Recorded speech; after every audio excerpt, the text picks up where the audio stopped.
Hello my dear Kantha media நேயர்களே, நான் உங்கள் விஜய் யாமினி பேசிட்டு இருக்கேன். இன்னைக்கு நம்ம கூட சீனியர் ஜேர்னலிஸ்ட் உமாபதி சார் இருக்காங்க. சார் வணக்கம். வணக்கம்மா.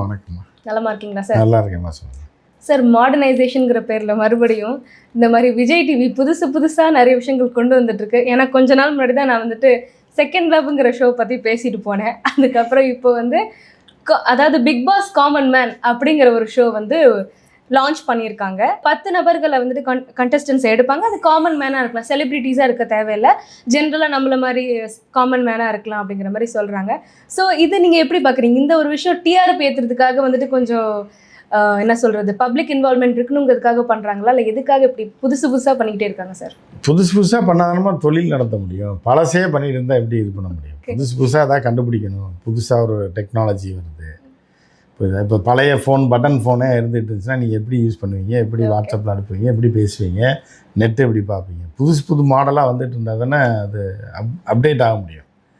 அந்த மாதிரி அவங்களுடைய கோல் வந்து அதுதான். புரியுதா? எல்லாத்தையும் இழுத்து தெருவில் விடணுன்றது தான் அவங்களுடைய ஃபைனல் டார்கெட். புரியுதா? அதை நோக்கி அவங்க பயணம் போயிட்டே இருக்காங்க. இப்போ நீங்கள் டெல்லி போகிறீங்கன்னா இப்போ தான் வந்து ஆந்திரா ஆகுது. நீனா வண்டி ஆந்திரா வரைக்கும் வந்துடுச்சு சார் அப்படின்னு. ஆந்திராவிலமா இன்னும் தாண்டி மத்திய பிரதேசம், மகாராஷ்டிராலாம் தாண்டி தான்மா போகும். நீ அடுத்து பார்ப்பீங்க. இதெல்லாம் ரொம்ப கம்மி. இது வந்து இப்போ தான் உள்ளே இழுக்கிறாங்க. புரியுதா? வந்து உள்ளே இழுத்துட்டிங்கன்னா அதுக்கப்புறம் வந்து அடுத்த கட்டமாக வரும். இது காமன் மேன்னா ஒரு 1,00,000 பேர் இதுக்குள்ளே வரணும்னு ஆசைப்பட்றாங்க. எவ்வளோ பேர் வர ஆசைப்பட்றான்றது இப்போ தெரிஞ்சு போச்சா? 1,00,000 பேர் அப்படின்னு. இப்போ அடுத்து வந்து பார்த்திங்கன்னா 5 லட்சம் ஆகுது. அப்போ டாஸ்க் இன்னும் ஜாஸ்தியாக இருக்கும். புரியுதா? அவங்களுடைய ஃபைனல் டெஸ்டினேஷன் வந்து என்ன அப்படின்னா எப்படின்னா நியூடிட்டி தான் அவங்களோட கடைசி. இந்த புத்தர் சொன்ன மாதிரி நிர்வாணா அப்படின்ற மாதிரி அந்த லெவல், அதுதான் அவங்களோட ஃபைனல் ஸ்டேஷன். அதை நோக்கி அவங்க போயிட்டுருக்காங்க. கல்ச்சரோட அந்த கல்ச்சர்லாம் அவங்களுக்கு என்ன இருக்குது? கல்ச்சர் அது பாட்டுக்கு இருந்துட்டு போகுது. இதில் என்ன இருக்குது?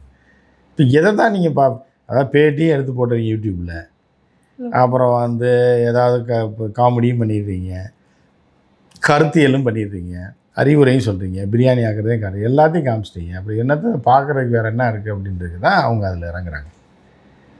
இதை நம்ம எடுத்து பண்ணுவோம் அப்படின்னு. அதனால் அந்த கோலை நோக்கி அவங்க போயிட்டுருக்காங்க. அதுக்கு ஆள் சேர்க்குறாங்க.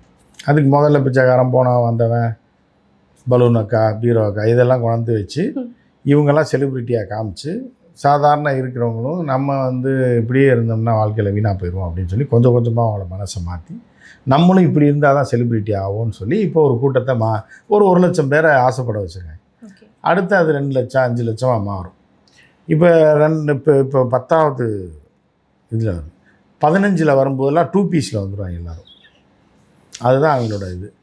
அதுக்கப்புறம் தான் ஃபைனலாக அடுத்த அவங்களோட கோலுக்கு 20வதுலாம் அவங்க கோல் ரீச் பண்ணிடுவாங்க. அதை நோக்கி தான் போயிட்டுருக்கு. நீங்கள் இருப்பீங்கள்ல, எப்படியும் இந்த மீடியாவில் தான் இருக்க போகிறீங்க. அப்போ நீங்கள் இல்லை மீடியாவில் இல்லை அப்படின்னா கூட, கல்யாணம் ஆகி செட்டில் ஆகிட்டிங்கன்னா கூட அப்போ வந்து ஞாபகம் உங்களுக்கு வரும். ஒரு 10 வருஷம் கழிச்சு அன்றைக்கி உமாவி சார் சொன்னார், அது வந்துருச்சு அப்படிங்கும்போது உங்களுக்கு அதில் ஒரு இது இருக்கும். சார், இப்போ வந்து நீங்கள் சொல்ல மாதிரி சார், இந்த காமன் மேனோட, அதாவது இந்த காமனான ஆர்டினரி பீப்புளாக இருக்கிறவங்களோட இன்வால்மெண்ட் இதில் இருக்கணும்னா இப்போ யார் வேணாலும் எது வேணாலும் செய்யலாங்கிற மாதிரியான ஒரு இமேஜை மக்களுக்கு வந்துட்டு அவங்க இம்பார்ட் பண்ணுறாங்க சார். இதை நீங்கள் எப்படி பார்க்குறீங்க? அதுதான் நான் என்ன சொல்கிறேன்னா, யார் வேணாலும் எது வேணாலும் செய்யலான்ட்டு எல்லா அந்த சமூகத்தை கொண்டு வந்தாங்கன்னா அதில் வந்து என்ன அப்படின்னா பாப்புலேஷனை கண்ட்ரோல் பண்ண முடியும். இந்த எல்ஜிபிடிக்குன்னு ஒன்று இருக்குது, அதை எது கொண்டு வரான்? அப்போ வந்து பாப்புலேஷனை கண்ட்ரோல் பண்ணுறதுக்கும், ரெண்டாவது வந்து வேறு பிஸ்னஸை வந்து லான்ச் பண்ணுறதுக்கும், வேறு மெடிக்கல் மாஃபியாஸோடைய இதை உள்ளே கொண்டு வர்றதுக்குமான ஒரு இதுதான் அது எல்ஜிபிடி. ஸோ அப்படி அது வந்துருச்சே, கால் ஊனி வந்து ஊர்வலம்லாம் போக ஆரம்பிச்சிட்டாங்களே. புரியுதா உங்களுக்கு? ஸோ இப்போ அடுத்து என்ன பண்ணுறது அப்படின்னு பார்த்தீங்க அப்படின்னா, இன்னொரு 5-6 வருஷம் கழித்து பார்த்தீங்கன்னா 2 பொம்பளை பிள்ளைங்க நடந்து போனாலே சந்தேகப்படுற மாதிரி ஆயிடும். இல்லை 2 பசங்க நடந்து போனாங்கனாலே பேசிக்கிட்டே போகிறாங்கன்னு வைங்க பைக்கில், நீ 2 பேரும் என்ன ஒன்றாவே போயிட்டுருக்கான், எப்போ பார்த்தாலும் இதாக இருக்குமோ அதாக இருக்குமோன்னு சாதாரணமாக முடிவு பண்ணிடுவாங்க. அதே பொம்பளை பிள்ளைங்க கூட 2 பிள்ளைங்க ஒன்றா சேர்ந்து போக முடியாது. அப்படி இருக்கும்போது என்னன்னா மனநிலை மாறிடும். எப்படி பார்ப்பாங்கன்னா, ஒரு மனிதன் இன்னொரு மனிதனோட, ஒரு ஆம்பளையோ பொம்பளையோ ஒன்றா போகிறாங்க, சரி இருக்கட்டும் பரவாயில்ல அப்படி இன்னொரு கட்டத்துக்கு வந்துடுவாங்க. ஒரு கட்டத்துக்கு வந்தவொடனே என்ன பண்ணுவாங்கன்னா, இப்போ சப்போஸ் ஒரு வீடு இருக்குது, ஒரு பொண்ணு இருக்குது, அப்போ ஒரு 10 வருஷம் கழிச்சு ஒரு வயசு பொண்ணு இருக்குது, ஒரு பையனும் வர்றாங்க வீட்டுக்கு. நைட்டு ஒரு 12 மணிக்கு அவன் கிளாஸ்மேட்டாக ஏதோ ஒரு பையன் வரான். வந்தோடனே அவங்க பேரண்ட்ஸே சில பேர்லாம் சொல்லிடுவாங்க, சரி ரூமில் போய் படுத்துங்க 2 பேரும் அப்படின்னு. 2 பேரும் ஒன்றா தூங்குவாங்க. காலைல எழுந்திரிச்சோடனே போயிடுவாங்க. அப்போ அவங்க ஃபேமிலியில் என்ன நினைப்பாங்க, நல்ல வேளை பையனை கூப்பிட்டு வந்துச்சேன், புரியுதா அவங்களுக்கு, இன்னொரு பொண்ணை கூப்பிட்டு வராமல் அப்படின்றப்ப ஒரு ஆறுதல் அடைஞ்சிக்குவாங்க. இப்போ நீங்கள் சொன்னீங்கள மனசு பாதிக்கப்படும்னு, அதுலேருந்து அவங்க வந்து அந்த பேரண்ட்ஸ் வந்து ஒரு 15 வருஷம் கழிச்சு மீண்டுவாங்க. அவங்க எப்படி பார்ப்பாங்கன்னா, சரி பையனோட தானே சுற்றுது, அவனோட தானே ஒன்றா படுத்துருக்கு, இப்போ என்ன இருக்குது, நைட்டு படிச்சுட்டு வருது, அது இப்போ இங்கே நல்ல வேளை யாரோ ஒரு பொம்பளை பிள்ளையை கூப்பிட்டு வச்சு நம்ம குடும்பத்துக்கு எவ்வளோ இதாயிரும். அதே மாதிரி பையன் வீட்லேயும் பார்ப்பாங்க, யாரோ ஒரு பொண்ணை கூட்டிகிட்டு வந்துட்டான்னா சரி பையன் ஓகே தான், பையனாக தான் இருக்கான் இவன். இல்லை இன்னொரு பையனோட வந்து ரூமில் தங்கியிருந்தான்னு வைங்க, பழைய மாதிரி டென்ஷன் ஆயிடும் எங்கள் வீட்டில், என்ன ஒரு பையனோடய சுற்றிட்டு இருக்கான், அவனோடய ரூமில் படுத்துருக்கான்ற மாதிரி இப்படி தான் வரும் கலாச்சாரம். இது வரப்போகுது ஒரு 5 இயர்ஸில் வந்துடும். இப்போ எல்ஜிபிடிக்கு அப்ரூவல் கொடுத்துட்டாங்க அப்படின்னா அதுக்கப்புறம் யார் யாரோட போனாலும் சந்தேகமாக பார்ப்பாங்க கொஞ்ச நாளைக்கு. அதுக்கப்புறம் யார் யாரோட வேணாலும் போனாலும் கவலையே பட மாட்டாங்க. புரியுதா உங்களுக்கு?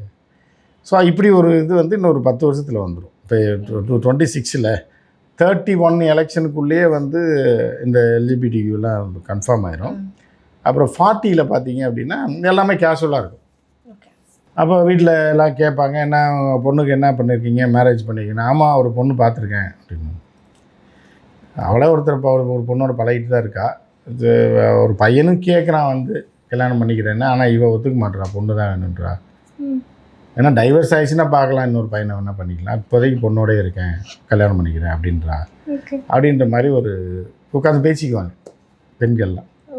அப்படியா சரி சரி அப்படின்போது பேர் வந்து இப்போ கல்யாண பத்திரிக்கை அனுப்பும்போதே கேட்பாங்க, யார் இது என்ன, அவரோட பேத்தி தான், இது இவரோட பேத்தி 2 பேரும். அப்படியா பொண்ணு தான் பார்த்துருக்கீங்களா, சரி பொண்ணுக்கு, சரி ஆமாம் ரைட் ஓகே, அந்த ஆசீர்வாதம் பண்ணுங்க அப்படின்னு. இதெல்லாம் எப்போனா 30லேயே நீங்கள் பார்ப்பீங்க, 31 32லேயே நீங்கள் பார்க்க வாய்ப்பு இருக்கு.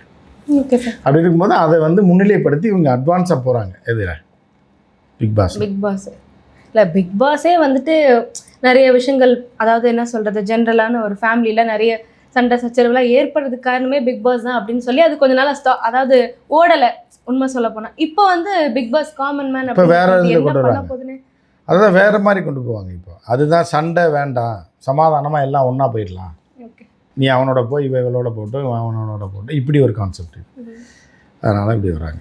இந்த செகண்ட் லவ்ங்கிற அந்த ஷோ தொடங்கி கொஞ்சம் மாதம் கூட ஆகலை, அதுக்குள்ளேயே வந்துட்டு இந்த மாதிரி செகண்ட் லவ் இருக்குல்ல. இப்போ எல்லாம் இப்போ நீங்கள் ஃப்யூச்சரில் பார்க்கும்போது என்ன சொல்லுவீங்கன்னா 5 வருஷம் கழித்து பார்க்கும்போது அப்போல்லாம் எவ்வளோ டீசெண்டாக இருந்தது தெரியுமா? ஒரு லவ்வு செகண்ட் லவ்னு தான் எடுத்தாங்க. இப்போ பார்த்தா இந்த பொண்ணுக்கும் லவ்ன்றாங்க, அந்த பொண்ணுக்கு இந்த பொண்ணு பையனுக்கு லவ்ன்றாங்க. அப்படின்ற மாதிரி இப்போ நீங்களே மனசு ஆறுதல் அடைஞ்சிக்குவீங்க. ஒரு 5 வருஷம் கழிச்சு நீங்கள் பார்த்தீங்கன்னா பரவாயில்ல, அப்போனாலும் நல்லா தான். பிக் பாஸ்லாம் பார்த்தா என்ன குடும்ப சண்டையை தான் காட்டினாங்க, ஒரு பொண்ணும் பையனும் லவ் பண்ணுறது, அங்கே போகிறது வர்றது, பிக் பாஸ் கோர்த்து விட்டது, இதுதான் நம்ம பார்த்துட்டு இருந்தோம். ஆனால் இப்போ பார்த்தீங்கன்னா இப்படி இருக்குது. பரவாயில்ல, அப்போல்லாம் நல்லா இருந்தது கலாச்சாரம் 2026லலாம். இப்போ 2031ல் பார்த்தா ரொம்ப கேவலமாக போயிட்டுருக்குன்னு நீங்களே வருத்தப்படுவீங்க, மன ஆறுதல் அடைஞ்சிக்குவீங்க. ஓகே. இல்லை ஜென்ரலாக வந்துட்டு விஜய் டிவி முன்னாடி காலத்துலலாம் வந்துட்டு, முன்னாடி காலம்னா என்ன, ஒரு ஈவன் ஒரு 2-3 இயர்ஸ் முன்னாடி கூட சார் நிறைய ஆக்கப்பூர்வமான ஷோஸ், அதாவது லைக் டேலண்ட் ஷோஸு, கொஞ்சம் யூஸ்ஃபுல்லான ஷோஸ்ன்னு சொல்லுவாங்க சார். ஸோ அந்த மாதிரி ஷோஸ்லாம் வந்துட்டு கான்டெஸ்ட் பண்ணிட்டு இருந்தாங்க. பட் இப்போ வந்து என்னதான் ஃபேமிலி பார்க்க முடிகிற அளவுக்கான அந்த பிக் பாஸ் இருந்தாலுமே இப்போ வந்துட்டு அந்த நீங்கள் சொல்கிற மாதிரி இந்த நியூடிட்டி இல்லை அந்த அதாவது ஆடை வந்து எப்படின்னா பழி கொடுக்கறதுக்கு தான் வளர்க்குறது, அந்த ஆடுக்கு தெரியாது. புரிஞ்சவங்களுக்கு அப்படிங்கும்போது நீங்கள் இப்படிலாம் போட்டாங்க, ஆடுக்கு கீரையெல்லாம் போட்டு வளர்த்தாங்க, கட்டி போட்டு தண்ணிலாம் வச்சாங்க அப்படின்னா திருவிழா வரைக்கும் தான் இருக்கும். இப்போ போட்டு வெட்ட போகிறாங்க, எப்படி வெட்டுறாங்க அப்படின்ட்டிங்கன்னா அவன் முதல்ல பண்ணதே அதுக்கு தானே. முதல்ல கொஞ்சம் கொஞ்சமாக உள்ளே இழுக்கணும், டேலண்ட் ஷோன்னு இழுப்பான் இதுன்னுவான், அதுக்கப்புறம் இந்த ஷோவை டேலண்ட் ஷோவை ஆக்குவான், இப்படி அடுத்தடுத்து வர்றதாம்மா. ஓகே. ஆடு பிரியாணிக்கு தான்றது இது அவன் வந்து மக்களை வந்து இதாக வச்சுருப்பான். கடைசியில் இவங்களை கொண்டு வந்து நிர்வாணமாக்கி, அரை நிர்வாணமாக்கி, பெண்களை இப்படி ஆக்கி அப்படி ஆக்கி அதை வந்து ஒரு ஷோவாக்கி ரசிக்க வைக்கிறது தான் அவனோட டார்கெட். இப்போ அடுத்து அழகி போய் ஏற்கனவே இருந்தது தான், இது ஒன்றும் புதுசெல்லாம் கிடையாது. நீங்கள் வந்து ஷாக்காகிற அளவுக்குலாம் ஒன்றும் கிடையாது. நீ உலக அழகி போட்டியிலையோ இல்லை இந்திய அழகி போட்டியிலையோ இல்லை ஸ்டேட்டு மிஸ் சென்னையா இதாக இருக்குது, மிஸ் இந்தியா இருக்குன்னா கூட இதில் எல்லாமே வந்து என்னன்னா கவர்ச்சி தான் முக்கியம். அதில் அறிவை கொஞ்சம் சேர்த்துக்குவாங்க. அவளுகளை மாதிரி அடிமுட்டாள்கள் எவ்வளவுமே இருக்க மாட்டாங்க. ஆனால் அவள் பெரிய அறிவாளின்னு வாங்கி 4-10 கேள்வி கேட்பாங்க. அது 10th படிக்கிற பிள்ளைங்களே குவிஸில் எல்லாம் படிச்சிடும். ஓகே. நல்லா படிக்கிற பிள்ளைங்கிட்ட 10 who is your prime minister அப்படின்னா மோடிஜி அப்படின்னு எல்லாம் கை தட்டுவாங்க. இவ்வளோ கரெக்டாக சொல்லி பயங்கர அறிவாளி இந்த பிள்ளை, இது அடுத்த ரவுண்டுக்கு போகுது அப்படின்னு இப்படி கொண்டு போய் கடைசியில் 2 பீஸில் நிற்க விட்டுருவாங்க. பார்த்துருப்பீங்க, அழகி போட்டிலாம் பார்த்துருப்பீங்க. அப்போ ஸ்விம்மிங் ஷூட்டில் அது ஒரு தனியாக போட்டி நடக்கும். அதில் யார் கவர்ச்சிகரமாக இருக்காங்க அப்படின்னு ஒன்று இருக்கும். அப்புறம் 2 பீஸில் யார் கவர்ச்சிகரமாக இருக்காங்கன்னு இருக்கும். அப்புறம் செக்ஸியாக ட்ரெஸ் பண்ணுறதுல யார் ரேம்ப் வாக்கில் இருக்குது. இது எல்லாமே ஏற்கனவே இருக்கிறது தான். இதை பூரா பிக் பாஸில் கொண்டு வந்துடுவாங்க. சாதாரண ஆளை இப்போ எப்படி பார்க்குறது அந்த மாதிரி அப்படின்ற மாதிரி கொண்டு வந்து அவங்கள ஆசைப்பட வச்சு நம்மளும் இப்படி போகலாமே அப்படின்னு கொண்டு வந்து ஒரு 2035 ஒரு 20வது பிக் பாஸ்லாம் நீங்கள் அதை பார்க்கலாம். அதை நோக்கி அவங்க போயிட்டுருக்காங்க. அதனால் அதை நீங்கள் தப்புன்னு சொல்ல முடியாது. அவங்க ஒரு வியாபாரம் பண்ணுறாங்க, நீங்கள் அதை போய் பார்க்குறீங்க. இல்லை சார், ஜென்ரலாக இப்போ ஃபிலிம்ஸ் எடுத்தால் கூட சில ஒரு பர்டிகுலர் அவங்களுக்குன்னு ஒரு ரூல்ஸ் இருக்கும். ஸோ அதில் வந்துட்டு சென்சார்ஷிப் அந்த மாதிரி விஷயங்கள்லாம் பண்ணி என்னெல்லாம் பார்க்கணுமோ என்னெல்லாம் பார்க்கக்கூடாதோ அதெல்லாம் வந்துட்டு ஒமிட் பண்ணுறாங்க. பட் இந்த ஷோஸ் வந்து டைரெக்டாக ஜென்ரலாக மக்கள் பார்க்கக்கூடிய ஷோஸுங்கும் போது அதில் என்னென்னலாம் வந்துட்டு மக்களை யார் பார்க்க சொன்னான்னு நான் கேட்குறேன். மக்கள் பார்க்கக்கூடிய ஷோன்னு எப்படி சொல்கிறீங்க நீங்கள்? இப்போ நிறைய பேர் பார்க்குறது ஏன் பார்க்குறாங்க? ஓகே, பார்க்குறது தப்பு தானே, புரியுதா?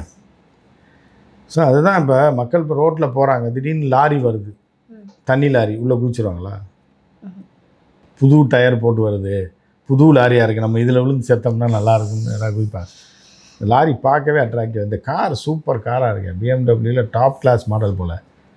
அதில் போய் விழுந்து பார்ப்போன்னு விழுவீங்களா? யாரும் விழுக மாட்டாங்க. ஸோ அந்த மாதிரி தான் இது. நீங்கள் ஏன் போகிறீங்க? நீங்கள் வீட்டில் டிவி இத்தனை, அதாவது 100கணக்கான சேனல் ஓடிட்டு, நேஷ்னல் ஜியோகிராஃபி ஓடுது, டிஸ்கவரி சேனல் ஓடுது, ஸ்போர்ட்ஸ் சேனல் ஓடுது, ஃபுட்பால் ஓடுது, கிரிக்கெட் எல்லாம் தான் ஓடிடுது. இதெல்லாம் தாண்டி ஒரு இதை போய் பார்க்குறீங்க அப்படின்னா அது வந்து மனித வக்கரமாக சொல்கிறதா என்ன சொல்கிறதுன்னு தெரியல. இதெல்லாம் கான்ட்ரவர்ஷியல் ரிலேட்டடாக இருக்கும் இருக்குது. அதை தான் மக்கள் பார்க்குறாங்க. அப்படிங்கும்போது அவன் அதை தானே கொடுப்பான், அதை வச்சு தானே வியாபாரம் பண்ணுவான். ஓகே, அதான் இது ஒரு வியாபார சேனலாகவே மாறிடுச்சு சார். லைக் என்ன சொல்கிறது, சேனல் ஏம்மா இதெல்லாம் பொதுநல சேவைக்கா சேனல் ஆரம்பித்து வச்சுருக்காங்க. இனிமேல் தலைகளாக பேசுகிறீங்களம்மா. வியாபாரத்துக்கு தானே. அண்ணாச்சி கடை திறந்து வச்சுருக்காரு. அவர் வந்து இல்லை சார் பொதுநலத்துக்கு தான், பாவம் மக்கள் அரிசி எளிதாக வாங்கிட்டு போட்டோம், மிளகா வாங்கிட்டு போட்டுருக்கா ஒரு கடை திறந்துருக்காரு. யார் வேணாலும் அள்ளிட்டு போகலாம், அதுக்காக அவர் கடை திறந்துருக்காரு. வியாபாரத்துக்கு தான் திறந்து வச்சுருக்காரு. நீங்கள் எதுக்கு அங்கே போகிறீங்க? புரியுதா உங்களுக்கு?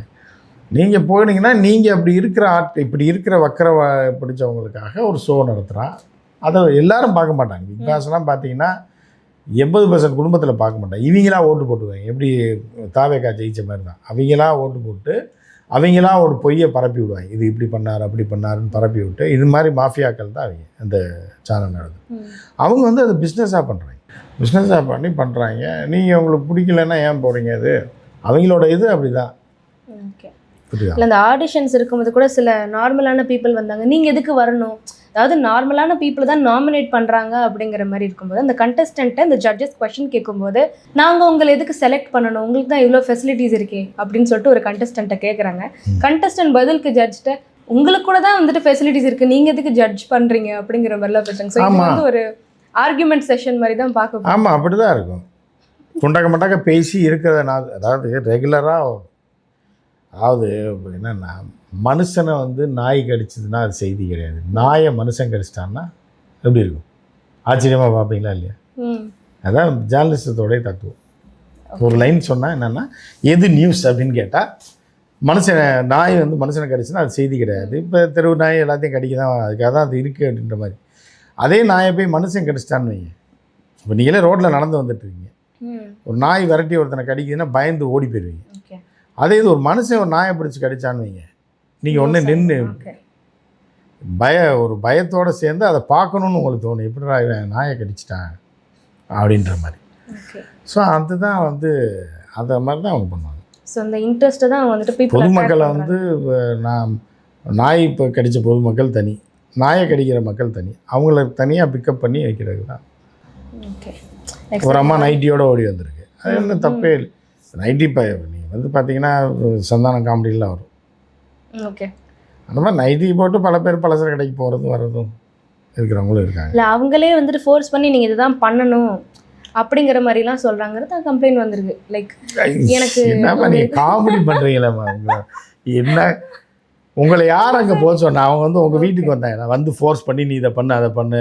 இல்லை அவங்க செல்ஃப் இன்ட்ரெஸ்ட் தான் திடீர்னு வந்து வராங்க. நீங்கள் வந்து இப்போ பிக் பாஸ்ல ஒரு 4 பேர் திடீர்னு ஒரு வீட்டுக்குள்ள நுழைஞ்சு என்னம்மா இந்த ட்ரெஸ் போடுறீங்க, நைட்டி போட்டு வாங்கம்மா அப்படின்னா அது அஃபென்ஸ். ஓகே, இவங்களா தேடி போய் நைட்டியை போட்டு ஓடனா அவன் என்ன அதை ஏன் அப்புறம் வந்துட்டு கான்ட்ரவர்சியாக பேசுகிறாங்க? பேசுகிறத நீங்கள் பார்க்குறீங்க, இந்த பற்றி கேள்வி கேட்குறீங்க. இது ஒரு தொழிலாக போயிட்டு இருக்குல்லம்மா, ஓகே அதுக்கு தான் அவங்க பண்ணுறாங்க. அப்புறம் அவங்க சும்மாவா கடை திறந்து வச்சுட்டு இருக்க முடியும்? ஓகே. அந்த அண்ணாச்சி ஒரு சேனல் வச்சுருக்காரு, பீரோ விளம்பரமாக போடுவாங்க, அதை எவனும் பார்க்க மாட்டேன், எப்படி பார்ப்பான்? புரியுது அவங்களுக்கு. ஒரு சேனல் இருக்குது, அதில் பக்தி பாட்டாக போட்டுட்ருப்பாங்க. இப்போ நீங்கள் வந்து பிக் பாஸை நாசப்படுத்தணும்னு முடிவு பண்ணிட்டீங்கன்னு நினைக்கிறேன். அந்த மாதிரி இருக்கிறதுனால தான் நீங்கள் இந்த மாதிரி கேள்வியெல்லாம் கேட்குறீங்க. உங்களுக்கு வந்து பொறாமையாக இருக்குதுன்னு நினைக்கிறேன்.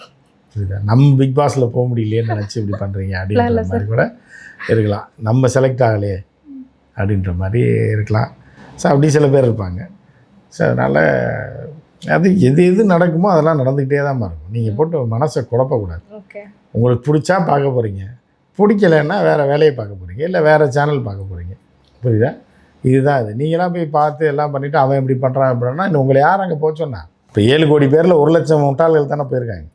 ஓகே, புரியுதா? மித்த பொம்பளைங்களாம் அப்படி தானே வீட்டில் தானே இருக்காங்க, போல இல்லை.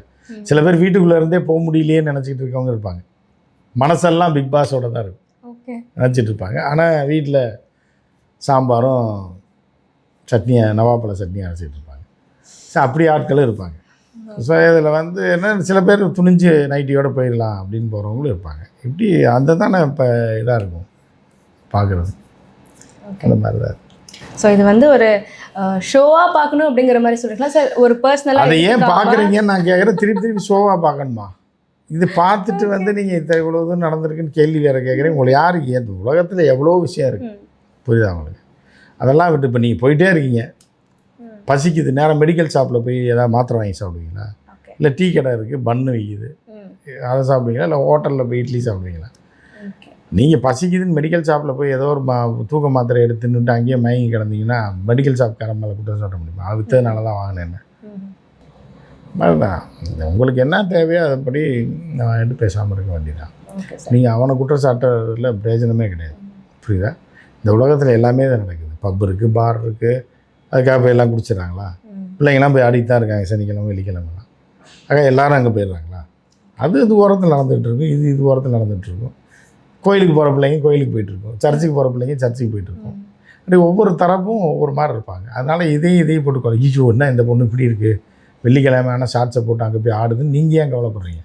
அதுக்கு பிடிச்சிருக்கு, அது ஷார்ட்ஸ் போட்டு அங்கே போய் ஆடுது. இப்போ அந்த பொண்ணு என்ன நினைக்கிறேன்னா, இது லூஸாக இருக்குது போல், ஞாயிற்றுக்கிழமை காலங்காத்தால் எழுந்திரிச்சு மற்ற வேலையை பார்க்காம 11 மணி வரைக்கும் நல்லா தூங்கலாம், 6-7 மணிக்கெல்லாம் போய் மாசில் உட்காந்துருக்கு, இதெல்லாம் விளங்கவா போகுது அப்படின்னு அந்த பிள்ளை நினைக்கும். இப்படி ஒவ்வொருத்தரும் மாறி மாறி நினைக்கிறேன். அதே ஆண்களும் இப்படி தான் இருக்கு. இப்போ என்னடா படிச்சுக்கிட்டு இருக்கான், நேரம் கடை அடைக்க போகிறான், டாஸ்மாக் கடையில் போய் சரக்கு அடித்தோம்னா ஒரு 2 பீர் அடிச்சுட்டு ஜாலியாக பேசிகிட்டு இருக்கலாம் அப்படின்னு நம்ம. அவனுக்கு இவன் லூஸாக தெரிவான், இவனுக்கு அவன் லூஸாக தெரிவான். இது உலகத்தில் எல்லாமே நடக்கிறது தான். அதனால் நீங்கள் ரொம்ப கன்ஃபியூஸ் பண்ணாமல் இப்போ உங்களுக்கு என்ன வேணுமோ, இப்போ உங்கள்னா பெர்சனலாக சொல்ல அந்த மாதிரி ஒவ்வொருத்தரும் நினச்சாங்க அப்படின்னா எல்லாரோடைய வாழ்க்கையும் அவங்கவுங்க நினச்சபடி போகும். இது இப்படி ஆயிருமோ, இது அப்படி, அது மாதிரி இதாயிருமா, இது மாதிரி அதாயிருமோ நினச்சிங்கன்னா பிக் பாஸ் கண்டஸ்டன்ட் மாதிரி ஆக வேண்டியதான். சமுதாயம் சார்ந்த பல்வேறு விஷயங்களை பற்றி பகிர்ந்து கொண்டதுக்கு ரொம்ப நன்றி. நன்றிப்பா.